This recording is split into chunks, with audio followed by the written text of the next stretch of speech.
Buenas tardes a todos. Hoy vamos a hablar del cuestionario de 20 preguntas de la bioquímica de las macromoléculas. Nuestro grupo está conformado por Eric Johan Joel Rivera, Michael Andrés Espita López, Iván Alexander Preciado Horta y yo, Sonia Castro. El primer exponente será Eric. Eric. Buenas tardes, pues mi nombre es... Buenas tardes. Pues mi nombre es Eric Johan Rivera, pues pertenezco, digamos, ya estoy en el segundo semestre de agronomía y pues hoy les vengo a dar la exposición pues, de lo que nos corresponde. Pues primero que todo, pues la célula pues es una unidad básica pues de la vida que presenta pues una estructura compleja y pues organizada. Una de sus principales constituyentes orgánicas pues incluye pues, los lípidos, las proteínas, los carbohidratos y ácidos nucleicos, donde los lípidos pues forman la membrana celular y proporciona pues una barrera y regula pues el paso de las sustancias. Las proteínas pues desempeñan pues roles en las estructuras y pues de transporte. Ya los carbohidratos pues participan en el transporte estructural y pues como una fuente de energía. Los ácidos nucleicos, ya que es el ADN y el ARN, pues almacenan y pues transmiten pues información genética. Aquí en el ARN o ácido ribonucleico, pues encontramos unas bases nitrogenadas que constan de la citosina, la guanina, la adenina y el uracilo. En el ADN o ácido desoxirribonucleico, pues encontramos pues, las bases nitrogenadas que serían la citosina, la guanina, la adenina y la timina. Aquí pues podemos ver que tenemos una diferencia entre las dos, entre la ARN y el ADN, que sería entre el uracilo y la timina. Donde pues esa sería una de las diferencias que podemos ver entre las dos.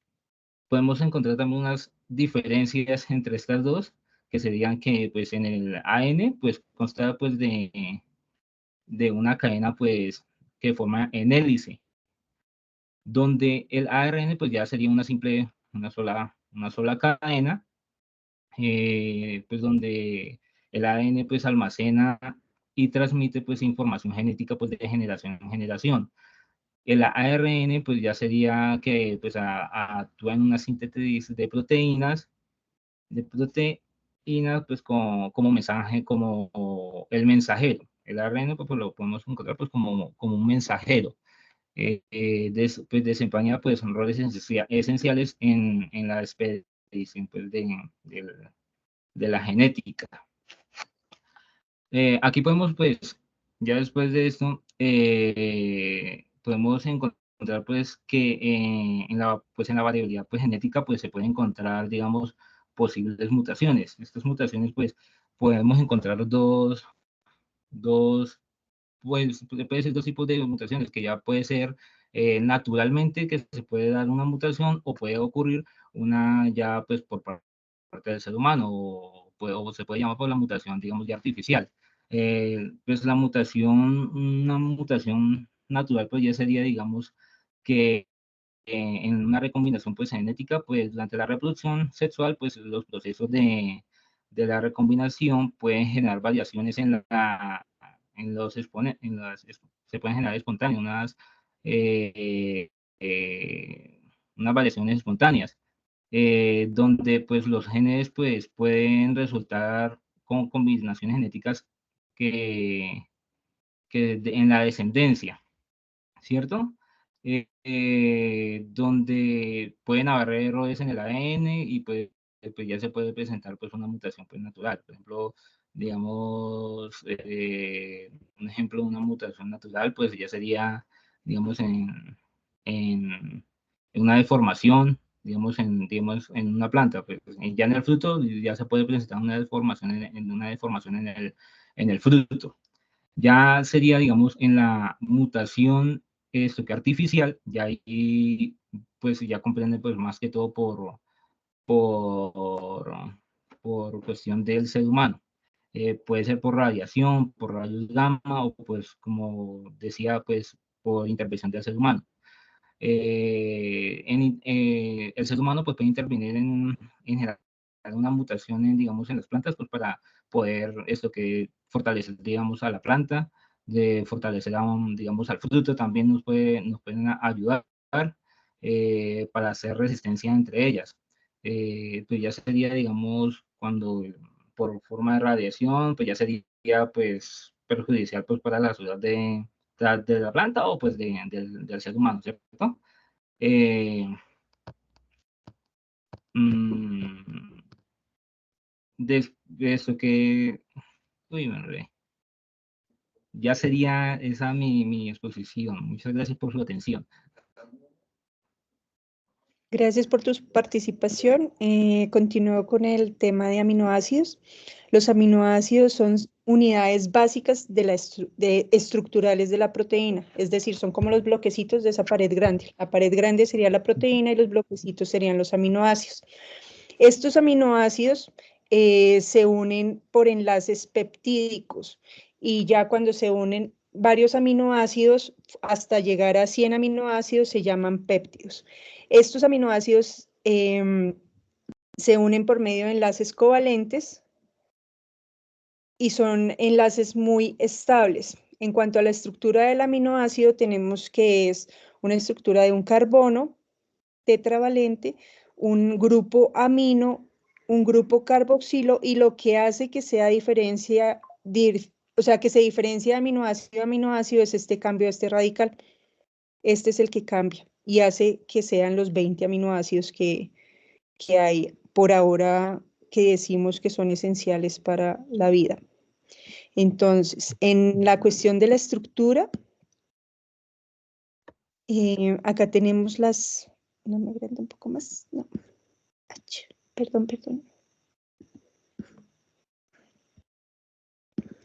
Bueno, esta sería la estructura básica y como les comenté, entonces se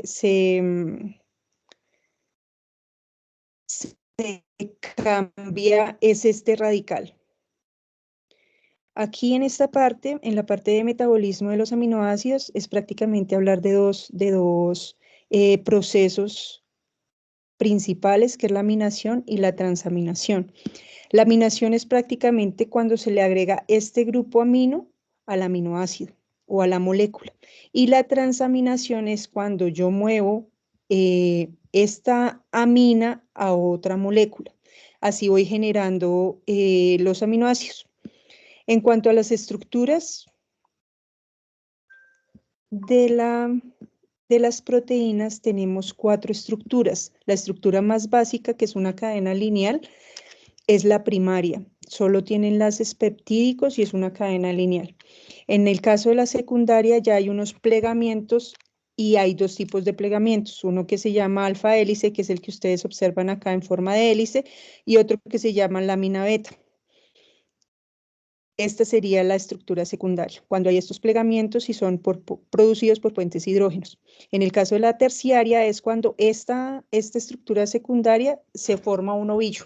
Al formarse un ovillo, acá genera la estructura terciaria y genera también unos puentes, aparte de los puentes iónicos, aparte de los puentes peptídicos, aparte del enlace de los puentes de hidrógeno, genera puentes disulfuro. Entonces ahí sería la estructura terciaria. Y ya en la cuaternaria es cuando se unen estas subunidades de la terciaria y forman la cuaternaria, es decir, varias subunidades de la terciaria. Por ejemplo, acá tenemos la hemoglobina, que tiene 2 subunidades tipo A y 2 subunidades tipo B. Ya con esto concluyo mi exposición. Continúa, por favor, Michael. Sí, buenas tardes, compañeros. Mi nombre es Michael Spitia. Les vengo a hablar más que todo de las proteínas, algunas de sus funciones, la importancia y pues cómo han ayudado pues en la evolución.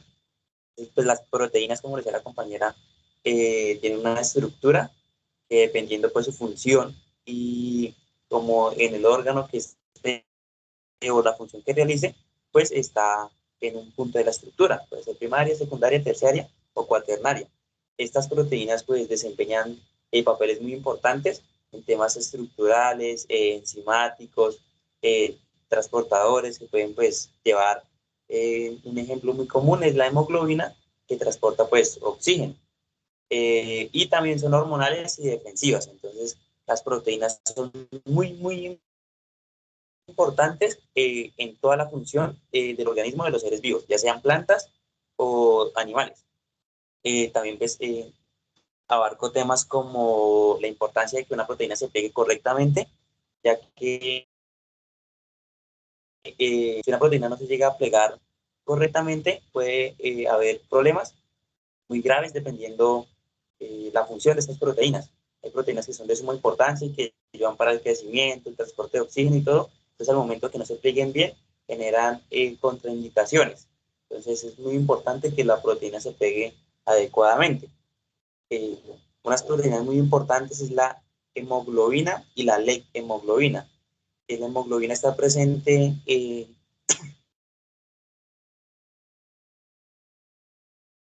en los transportar el oxígeno y llevarlo a los diferentes tejidos.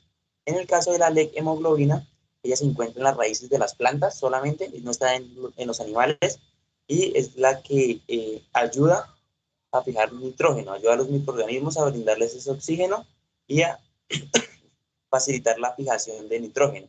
Entonces, son muy importantes, las dos son del grupo hemo, lo que hace es transportar oxígeno, fijan oxígeno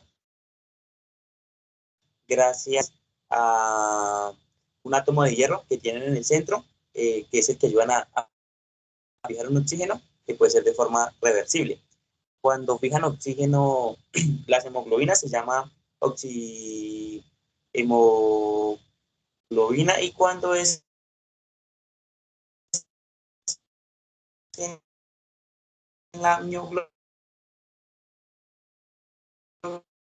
es oximioglobina.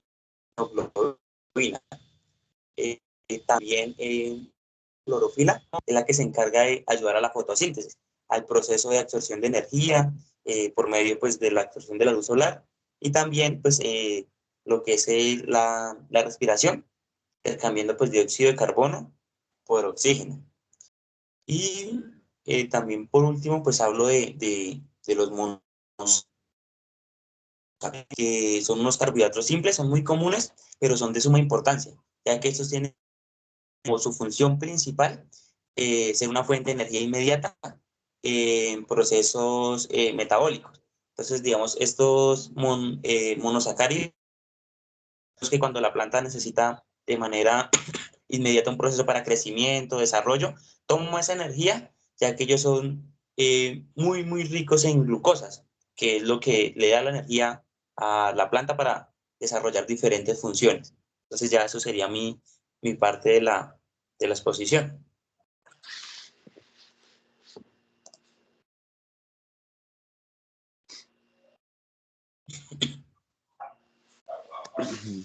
Buenas noches, compañeros. Yo les voy a hablar un poco de los monosacáridos. Los monosacáridos son azúcares simples. Son las unidades más básicas a partir de la cual se construye todos los carbohidratos y las sustancias sólidas de la planta. Los monosacáridos tenemos glucosa, galactosa y fructosa. La glucosa es un proceso impulsado por la energía de la luz. Se crean moléculas de glucosa, otros azúcares, a partir de la fotosíntesis del agua y del dióxido de carbono, mientras que la planta o el fruto libera oxígeno como un subproducto de todo ese proceso molecular. La galactosa en las plantas también desempeña varias funciones biológicas y participa en todos los procesos inmunitarios y neuronales de las plantas. La galactosa forma parte de varias macromoléculas, entre ellas están los cerebrocidos, los gangliosidos y los mucoproteínas, que son los contribuyentes importantes de las membranas de las células nerviosas.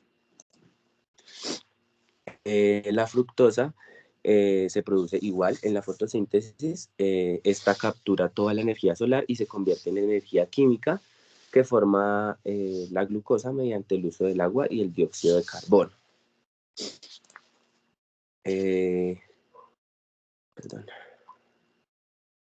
También les voy a hablar un poco de el almidón en las del almidón en las plantas.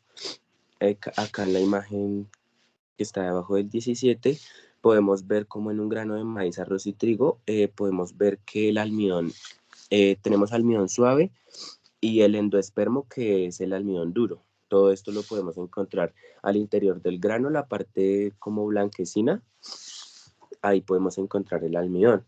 En los tubérculos hay varios tubérculos que tienen amilosa y la amilopectina, que la amilosa es esencial, es un polímero esencial lineal que construye típicamente entre el 15% al 20% del almidón de toda la planta.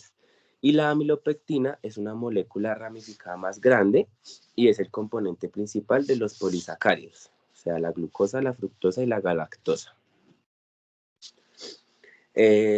También podemos ver que la función principal de la celulosa, ¿lo puedes bajar, por favor? Ahí, más abajo. La función principal de la celulosa en los tejidos vegetales es el de sostener la planta. Eso forma parte de la pared celular. Es como decir, es como la piel de las plantas, de los árboles. Eso hace que esto tenga, digamos, como fuerza de sostener los frutos y como tal la planta. Los glicerofosfolípidos son componentes importantes de las membranas biológicas. Estructuralmente son el resultado de la esterificación de un alcohol y de la glicerina. En la imagen que está al lado del azul podemos ver que las esferas, cada una va unida, o sea, ese es el fosfolípido. La cabeza azul es el fosfolípido y las colitas amarillas son las que unen como tal esas capas. El transporte de las moléculas o las macromoléculas se divide en dos partes, en el pasivo y en el activo. En el pasivo podemos encontrar la difusión facilitada y la difusión pasiva. ¿Qué significa esto? En la difusión facilitada podemos encontrar que las macromoléculas pueden traspasar de una manera un poco más fácil a la difusión pasiva, ya que la difusión pasiva tiene que pasar todos los fosfolípidos de arriba hacia abajo hasta llegar adentro de la célula y va a ser un proceso un poco más lento. Y el proceso activo es donde todas las moléculas pasan sin ningún problema, sin ninguna complicación, pasan rápido, llegan adentro de la célula y alimentan la planta debido a esto. Ya, aquí terminé.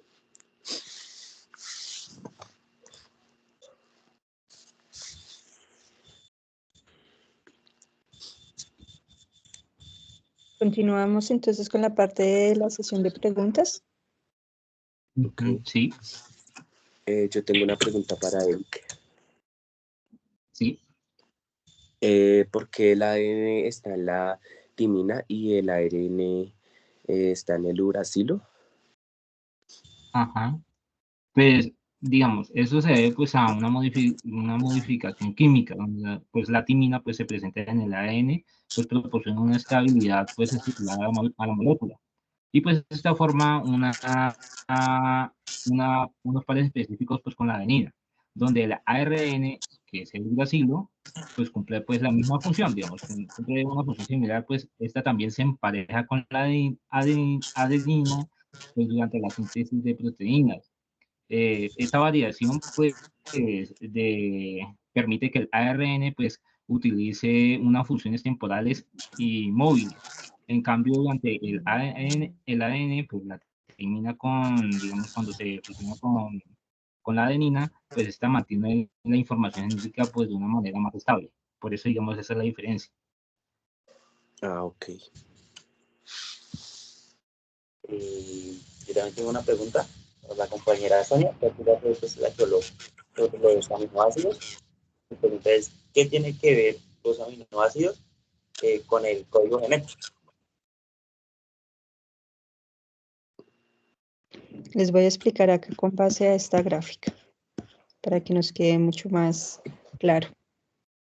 Entonces, esto es el código genético. El código genético prácticamente se basa en las 4 bases nitrogenadas que nos habló nuestro compañero Eric. Al conjugar esas bases nitrogenadas dan 64 posibilidades. Esas 64 posibilidades, cuando ustedes las juntas en forma de codón, significa 3 bases nitrogenadas, genera un aminoácido. Es decir, por ejemplo, acá el uracilo más citosina genera el aminoácido fenilalanina, ¿sí? O acá el UJU, la cisteína, ¿sí? Entonces, esta es la parte de la transcripción y los aminoácidos son súper importantes en eso, porque salen de conjugar esas bases nitrogenadas para generar una proteína. Okay. Yo tengo una inquietud para ti, para Iván, disculpa, para Michael. Tú hablabas del plegamiento de la proteína. ¿Qué enfermedad? ¿Tienes alguna enfermedad que nos especifiques con ese plegamiento cuando no hay ese plegamiento correcto? Sí, compañera, digamos, según pues, la guía y según lo que estaba pues, leyendo en las unidades, pues, digamos, cuando una proteína no se pliega correctamente, pues hay muchos aspectos negativos. Hay aspectos negativos pues, en las plantas y en los animales o seres humanos. Y, digamos, una de las más comunes en las plantas se conoce como una diabetes vegetal, que es similar a la que le da a los seres humanos, que es un desequilibrio en el metabolismo de los carbohidratos. Entonces, ¿qué es lo que pasa con esto? Que hay un problema en la absorción y en el uso de la energía en las plantas, lo que hace que ellas sufran de marchito, marchitamiento, crecimiento deficiente, amarillamiento y todos esos temas. Digamos, cuando una proteína no se pega correctamente, el cuerpo la puede detectar como una amenaza, como un patógeno, entonces se puede producir una toxina o también puede ser que afecte una función específica, que en el caso de los seres humanos pues pasa cuando no se plegan bien las proteínas que tienen funciones muy puntuales en el cerebro, y es donde vienen enfermedades como el Parkinson, como el Alzheimer, que afectan directamente pues unas funciones muy físicas, o sea, que se evidencian directamente en los órganos del cuerpo. Gracias. Yo tengo una pregunta para Iván. ¿Cuál es la importancia pues, de la celulosa en los monosacáridos?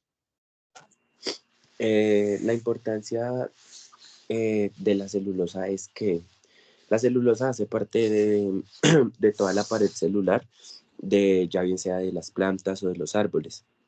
Esta lo que proporciona a las plantas es un sostén. Es un sostén celular, es como decir el cuerpo de la planta. Este hace que los frutos no se caigan, que el árbol no se doble, que las plantas no se quiebren. Es como una armadura que tiene la planta para poder sostenerse. Por eso es importante en las plantas. Gracias. ¿Alguna otra inquietud? No.